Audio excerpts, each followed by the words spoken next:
Welcome back to SFC Live. We're back down pitch side following a defeat for Sunderland here at the Stadium of Light. A frustrating afternoon for the lads on the pitch and the fans in the ground. Yeah, it's a good crowd in today. It was a lovely day for the game, and we're hoping we're going to get a decent performance to go with, and it's not quite happened. I said prior to the game, obviously we've had a couple of good results in recent weeks with a couple of 1-0 wins on the reverse side of that this afternoon, and probably a draw would have been a fair result. They've had a good go as the away side, started the game well, obviously got the all-important goal, albeit it's disappointing. It's a set piece, isn't it, which we'll get onto in a moment. After that we had a bit of a go, had a bit of ball around their box, but didn't really get that good clear-cut opportunity.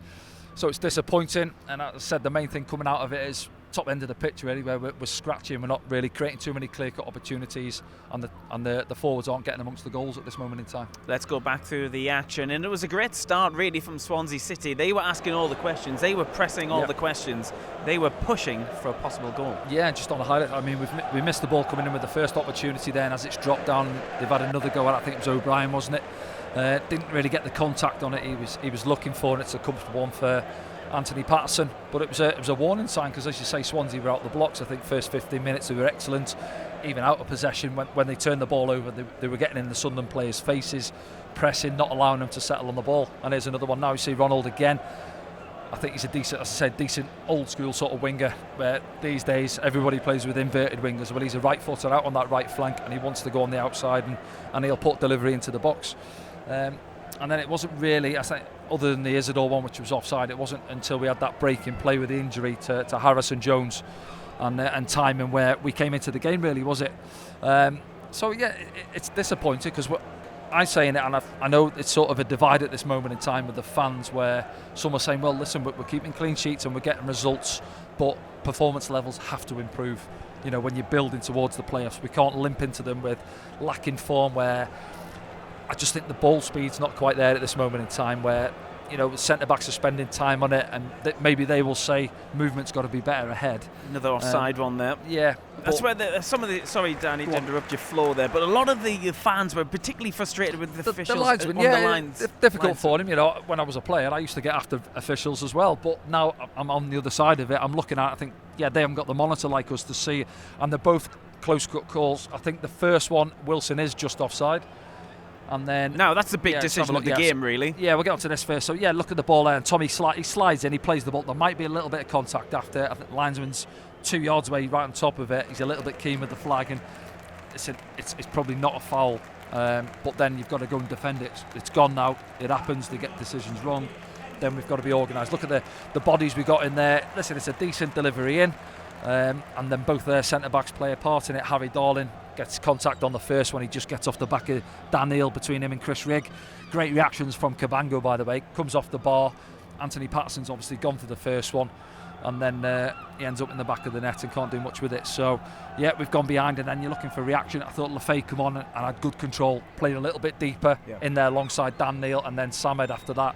But you could see him pulling the strings, trying to get us going, and trying to get Mayender into the game when he come on. Again, he's had moments. We'll get onto his penalty shout in a minute.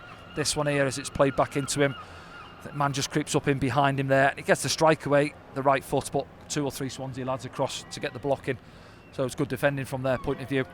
And then we had a lot of ball in this area, and then they've obviously dropped a little bit deeper. They've got themselves in front. Is that a penalty? Well, first of all, it's outside the box, I think, the first contact. Yeah, I'm going to say, it just gets to the other side of Luke, doesn't he? Yeah, he ends up obviously in the box there, and he makes sure he does, but I think probably one of those where you just clip their ankle and it makes their leg hit their other one. So only they know, Vipotnik will know and Luke will know that.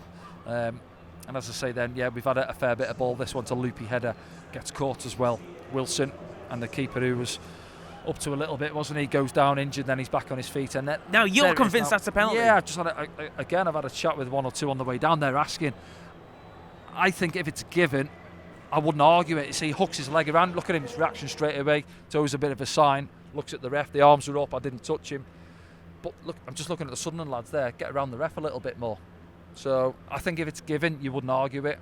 And then on the flip side of that, it's not given. But I think I'm edging 60-40, it was a penalty.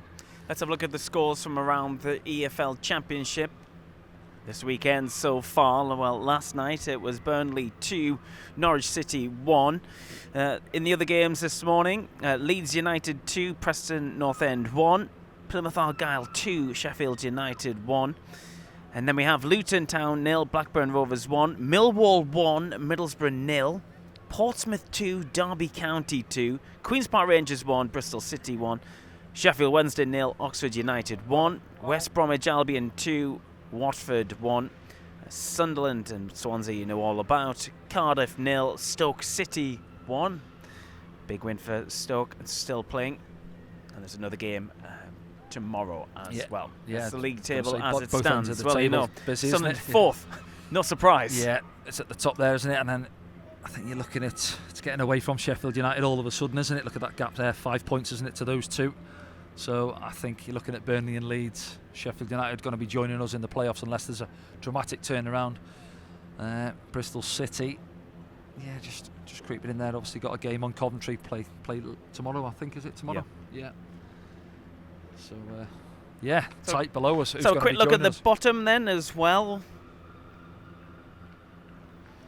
Derby County with another important point on the board, but Plymouth with the big win of the day, moving them on to 40 points. Yeah. Level with Luton.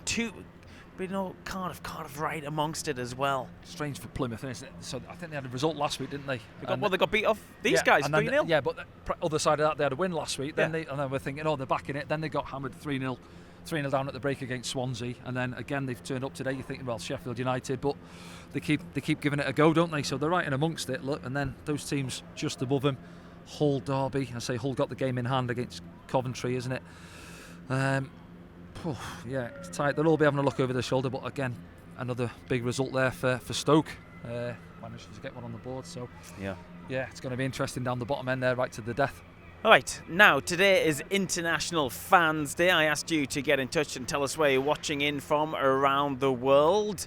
Let's have a look where you've been watching in from then, shall we? We know there's already been people watching in certain places, but Jeff watching in from Cognac, France, as always. How are the lads from Jeff? Watching from home in Drammen, Norway, as usual. Thanks, Steve. Also, Martin watching on from Turkey. And Adelaide, Australia. That's Oliver watching from down under. We know today there's people been watching from the Bilbao Black Cats and also the North America Supporters Association as well. The German Black Cats. We have the Black Cats of Italy and the Scandinavian branch who are all watching as well, and that's the Bilbao Black Cats as well. International Fans Day, but the lads couldn't get a result for them. They need to dust themselves off, don't they, because it's a busy Easter weekend coming up. Yeah, it is. Yeah, Bristol City next as well, so that's not going to be easy. I've seen a couple of their games recently. They play some good football, and they're obviously fighting to get in the playoffs with ourselves. So as you say, this disappointing one. Put it behind us and try and go again. And I think the main focus now is, can we get top end of the pitch, a little bit more creativity, and get the forward scoring again. Okay then, I think we're pretty much out of time here this afternoon. Thanks for your company from around the world as ever here on International Fans Day. We'll be back on Good Friday, as Danny mentioned. It's 3 p.m. kickoff for that one, so don't get caught out with that on Friday next week. You can get your matchday streaming passes right now at safc.com. We'll see you soon.